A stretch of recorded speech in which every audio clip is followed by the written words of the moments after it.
It is good to be with you again.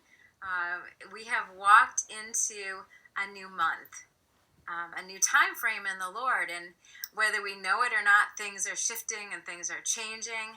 The funny thing about months and time, I've often looked back at time and said, how quickly it goes. It's like a snap of a finger. Like, where did this month go? And yet when I'm in the time frame of walking out the weeks and walking out the days, sometimes they seem so full, and it might even seem like the weeks have been very long.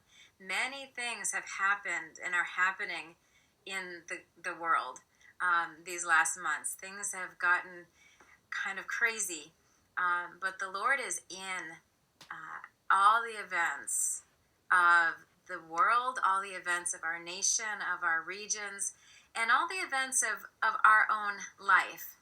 So I'm wanting to share with you today, just to take encouragement, that the Lord is holding all things together for His glory and for His purpose. And as we align ourselves in Him and His timing, we'll be in lockstep with Him as we go through this month. We're talking about the new month of Tammuz. I'm learning kind of right along with maybe some of you for the first time, and the Lord, just to recap, works through different celebrations in His timetable for us, and so that we can walk in His timetable with Him. There's feasts of the Lord, the fall feast, the spring feast. Every week there's a new Shabbat. It starts at sundown on Friday night and goes into Saturday Shabbat. It's a new weekly cycle, as well as every single month begins a new cycle in the Lord. Each new month is a celebration that the Lord has given us. And in the time of history when the Israelites would come together every month, and still do now, in Israel, those who are connected with the Lord and His celebrations come together every month at the beginning of the crossover, the first fruits into the new month, and listen to the prophets, get the insight of what the Lord is saying and how to walk out with Him in that new month. It's a time of worship. It's a time of celebration. It's a time of giving a first fruits offering and being aligned so that we can prosper in that new month time. Each month has its own meaning, its own purpose, and it's staying in God's timing so we can advance not only through the months but through the year. We tend to look at time like a line, and January, February, March, all the way through December. And okay, we're in 2019. And okay, now we're in 2020, and then 2021. And it becomes very cyclical, just repeating over and over. But in God's way of looking at it, it's more like of an upward spiral. That yes, we go through the cycles, but we go through advancing, and we go through ascending, so that every month we're climbing, and every year, even though we're going through the same months again, we're actually increasing and deepening our walk with Him and growing in hopefully greater alignment with Him and what He wants to dig into our lives and dig out of our lives and put in our lives and put through our lives. So today, as we look at the month of Tammuz, we're actually already started in that month.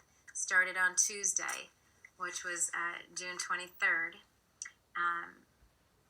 You remember, if you've been following kind of with me the last couple months, the first month of the year, not January, but 3 months ago. We're in the fourth month right now, the month of Tammuz. But the first month was the month of Nisan.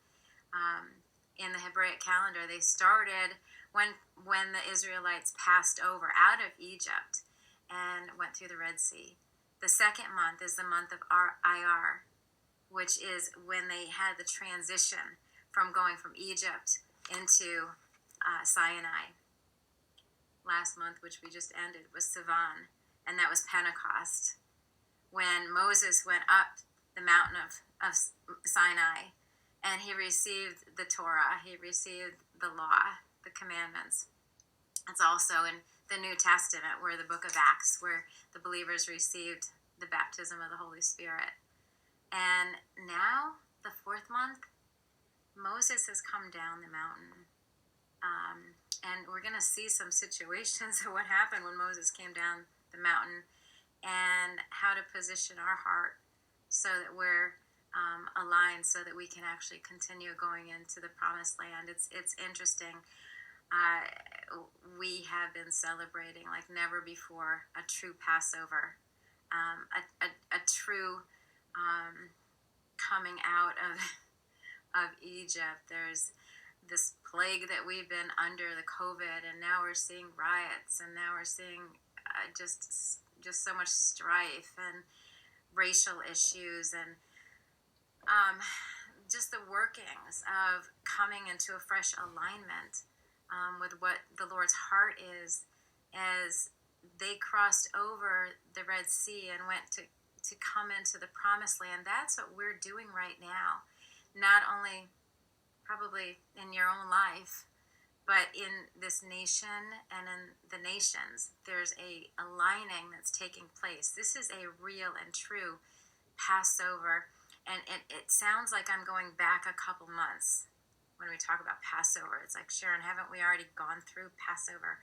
Well, that word Passover is a pay word, P-E-Y. We're in the Hebraic year of 5780, which is the 80 is pay, and it speaks of the mouth. It speaks of declaring, and the sound. And so Passover is if you look in the Hebraic, just the alignment with the alphabet and what the roots of the word, it's a pay word.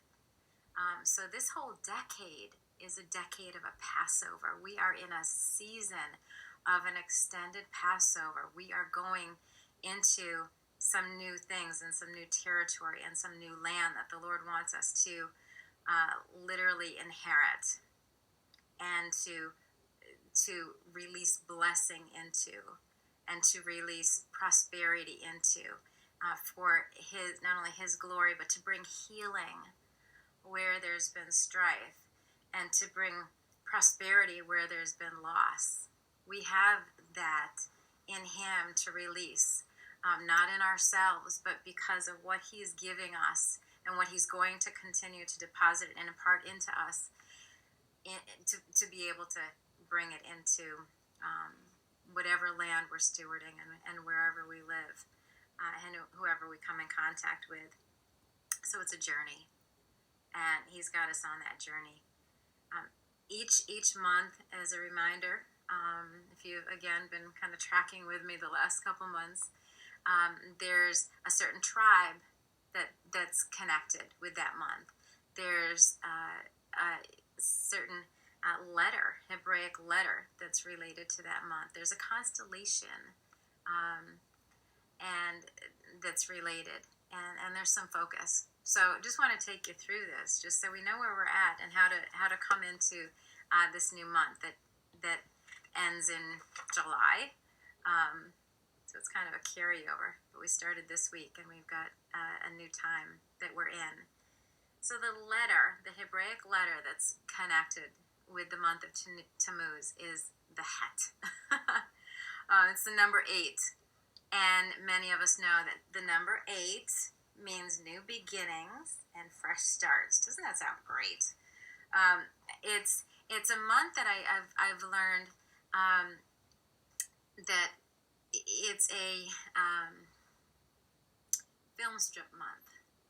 Some of us remember the old film strips when we grew up, that were in these little cases, and it's a bunch of slides that are put together, and it creates a movie that when you see every slide, all of a sudden you can see the progression of the little condensed movie, from our school days. So it's a month of looking back and looking back at the events of our life. I mean, it could even be just the last 6 months, and kind of taking stock of where we're at so we can freshly start and freshly begin again. The Lord is so good in that we can, in these cycles and these things that he does, he constantly gives us fresh starts and ways to say, okay, look where you're at. I'd make the adjustments and come into a new place so that we can advance properly. And so it's a place of our life working together. So I want to encourage you, even this week, even today, if you're watching, whatever today is, if you've got some time, carve out some time to look at your kind of the seasons of your life and the events of your life. We know Romans 8:28 says, God works all things together for good to those who love him and who are called according to his good purpose. So it's a matter of going before him and saying, all right, here's where I'm at. How do I make fresh adjustments? The children of Israel had fresh adjustments that they needed to make. They had just crossed over, and were in a journey, as a long journey, and they ended up at Sinai. Moses went up the mountain, and he received the law. They were in a place of a fresh beginning to receive from the Lord. I can't stress enough that this is a month that we're challenged to worship. And worship in the transition. And sometimes that's the hardest place to worship. And it's also a tricky place. It can be a very, very strong place of a snare if we don't remember where we're at. And if we get stuck in the past or get stuck in the future, it's hard to worship in the moment when we're in transition.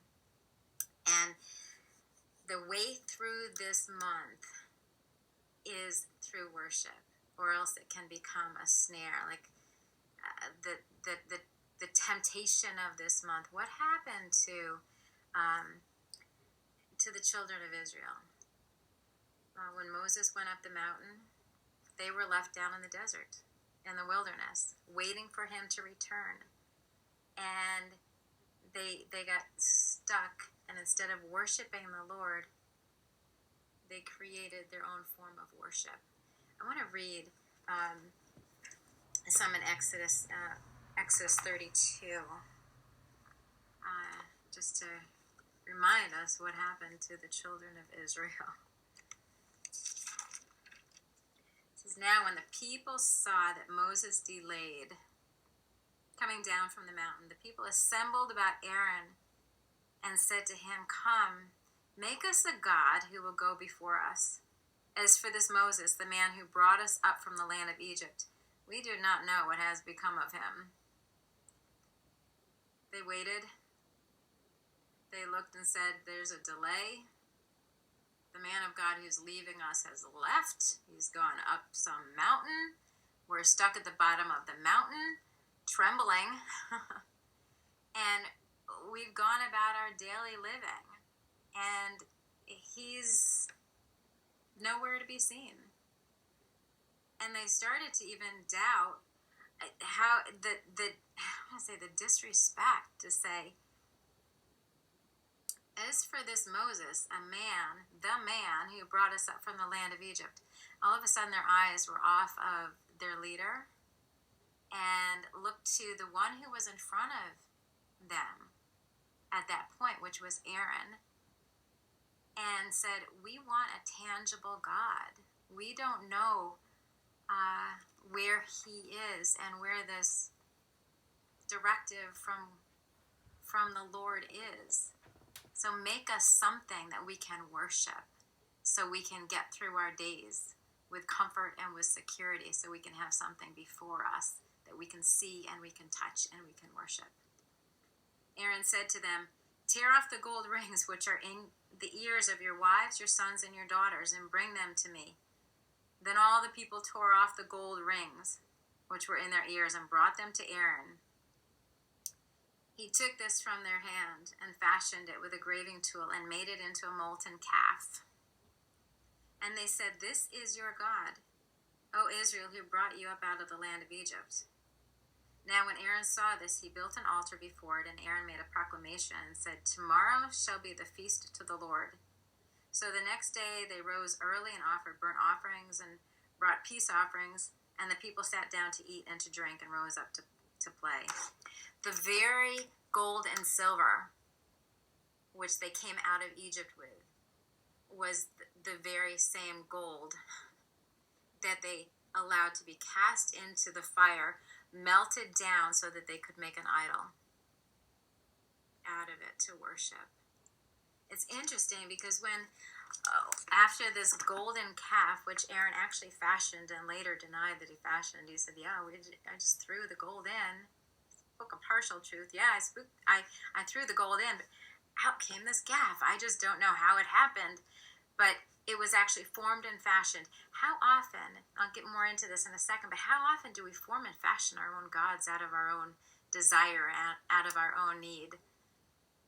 And we take the very thing that the Lord has given us and blessed us with, and we recreate something to worship. I'll say it right here. This could be looking to a pastor, looking to a leader to give us the word. This could be God gives us a family, and we start to form and fashion them and worship them instead of worshiping the Lord. God gives us provision. He gives us finances and things to enjoy. And we then form and fashion them to say, this is something tangible that's giving me comfort and giving me security. Because I can't touch God. And we look at him and say, he's like Moses. He's up there somewhere, but he's not coming down. And so I'm going to fashion something for my own comfort and my own security. I'm here in this desert, in this wilderness. And this is where the children of Israel were. They were in a desert and a wilderness place. And so I want something that I can hold on to. Make a golden calf so that I can worship. Aaron, it's interesting because he all of a sudden had said, the next day they rose early and offered burnt offerings and brought peace offerings, and the people sat down to eat and to drink and rose up to play. But it was a feast of the Lord. They weren't told to worship the golden calf, but there was mixture. It was a feast to the Lord that next day. But what had they just done? They had defiled their hearts by worshiping something that wasn't God. And so mixture. How often do we do that? And this is a time to really look and say, oh God, our worship is for you and not for what you've given us and we've created to worship. So it's allowing that true heart to say, Lord, forgive me for putting anything before you. Forgive me for looking at your blessings and taking that as my source of comfort and my source of security instead of you. The Lord saw what was going on. So then the Lord spoke to Moses, "Go down at once for your people." This is interesting. He says, "For your people, Moses, whom you brought up from the land of Egypt, have corrupted themselves." God didn't want to have anything to do with their abomination. That's scary. That was really scary, because the Lord was saying, I am so grieved, because he's the one who brought them up out of Egypt. But he tells Moses, he said, they have quickly turned aside from the way which I commanded them. They made for themselves a molten calf and have worshipped it and have sacrificed to it, and said, "This is your God, O Israel, who brought you up out of the land of Egypt." The Lord said to Moses, "I have seen this people, and behold, they are an obstinate people. Now let me alone, and my anger may burn against them, that I may destroy them, and I will make of you a great nation. Isn't it good that we live in the New Testament? But Moses interceded and entreated the Lord, and when he came down, when Moses came down from the mountain, it says the anger of the Lord did burn in him. And he had the 10 commandments, he had the 2 tablets, and he crashed them down, and they broke. But we know the story after, that he went back up the mountain. God, in his mercy and his grace, allowed again the second writing of the 10 commandments. But there was a dealing of the Lord, and it started with Moses taking the calf which they had made, and burned it with fire, and ground it to powder, and scattered it over the surface of the water, and made the sons of Israel drink it. God loves us so much, and he's jealous. He's the only one who can really be allowed to be jealous with that kind of jealousy. Anything that gets in the way of our worshiping him and knowing him has got to go through that purging. And right now is a time for this month that in this waiting period, and in many cases we can say, I don't know what's going on. One crazy thing after another crazy thing. But this is the time, once again, and this almost seems like a repeat, but it's a reminder, to not get lost in the news, to not get lost in the storylines of what's happening, but to turn aside and to worship him, and to not look at a need to fill any insecurity, any fear, any doubt, and say, where's God? He is right here. He is working out such a glorious plan, and you're a part of it. And it is such a time of worship, ascribing worth to the one who's worthy. This month, and this kind of goes right along with this very theme of worship and keeping our eyes on the Lord. This month is associated with the tribe of Reuben. Reuben was the firstborn of Jacob. I want to read actually it's actually the kind of the blessing that Jacob had and spoke over his sons. But I'll read the first part of the blessing, because this was who Reuben was to be. In Genesis 49 verse 3, it says, Reuben, you are my firstborn, my might and the beginning of my strength, preeminent in dignity and preeminent in power. The firstborn son had the inheritance. He was destined to the double portion of land and of all that the father had, because he was to be the leader of the family, and in this case the leader of his tribe. He was the leader of the tribe, and he was to be the priest of the family. But because of sin, because of the family had been through, not to go into the history, but the family of Jacob and all that they had to go through, there was trauma after trauma. And Reuben, at a point of weakness and at a point of his own personal desire, tried to fill his need for comfort, and he went to the flesh in a very serious way. He got his eyes off of the promise of the blessing that was yet to come, and he took into his hands what he thought was just a need to fill a blessing. And he looked at what happened to his uncle Esau and traded his birthright for a bowl of porridge. Reuben went into a serious immorality. And the firstborn lost the inheritance. The double portion was given to Joseph. The leadership was given to Judah. The priesthood was given to Levi. He lost what was his. And instead of a blessing, which Jacob gave to all his sons, a curse now was given to Reuben. Instead of preeminent in dignity and preeminent in power, it says, uncontrolled as water, you shall not have preeminence, because you went up to your father's bed, you defiled it. He went up to my couch. So for something that was passing, and it's the same thing with that golden calf. He lost the worship.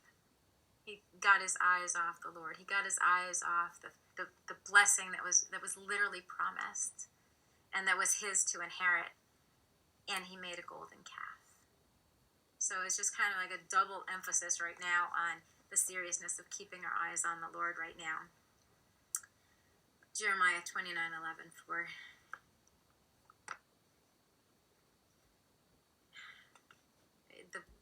the Lord has promised us good.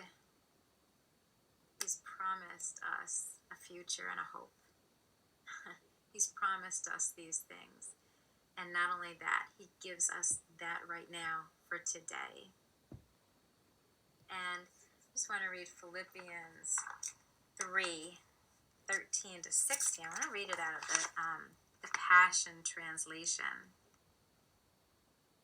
Actually, starting in verse 12, it says, I admit that I haven't yet acquired the absolute fullness that I am pursuing, but I run with passion into his abundance, so that I may reach the purpose that Jesus Christ has called me to fulfill and wants me to discover.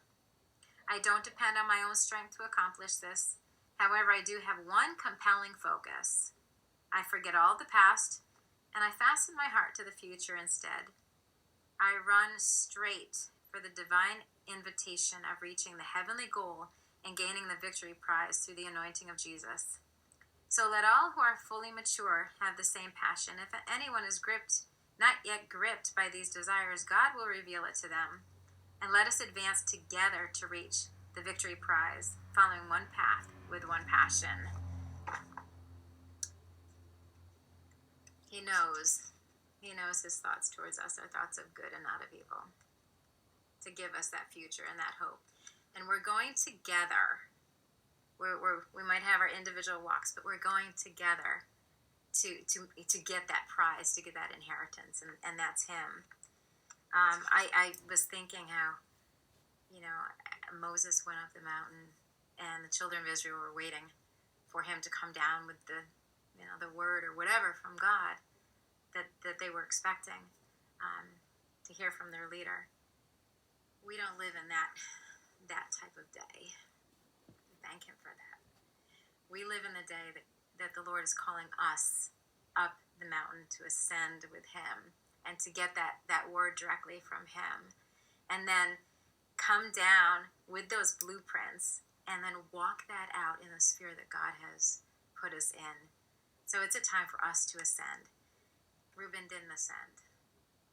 The Israelites didn't descend, and they got their eyes off of the eternal. They got their eyes off of the promised land. They got their eyes off of the inheritance, and they made something that would sustain them in the moment. Let's not do that. This month is a month that we're tested in that. And so, as you might feel tested this month, know that that's a good thing. And press in worship, or press in thanksgiving. This is also a month in the constellations, and again, it's not a matter of looking at the stars. It's not a matter of worshiping stars, but God revealed through the stars.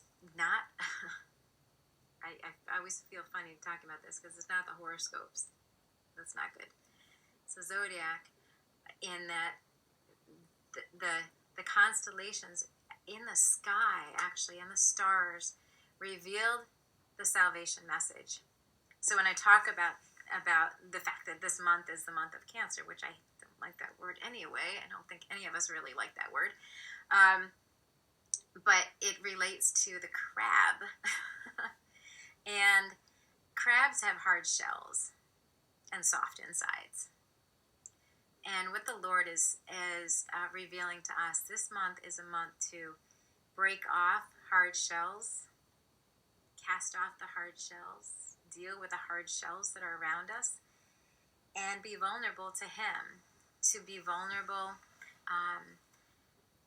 it's interesting in vulnerability. Sometimes we can get angry when we feel the need to be vulnerable, or we can laugh when we get uncomfortable.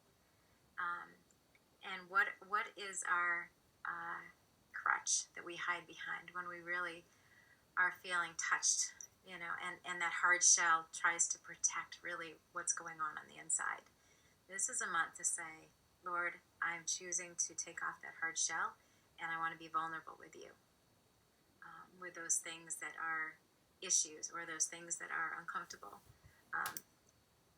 and find that place to be vulnerable with him. It's also a place to even find people that you can be vulnerable with, that are safe people that you can trust, and to be able to bare our hearts. And that's going to help us through this month to really worship in a fresh way.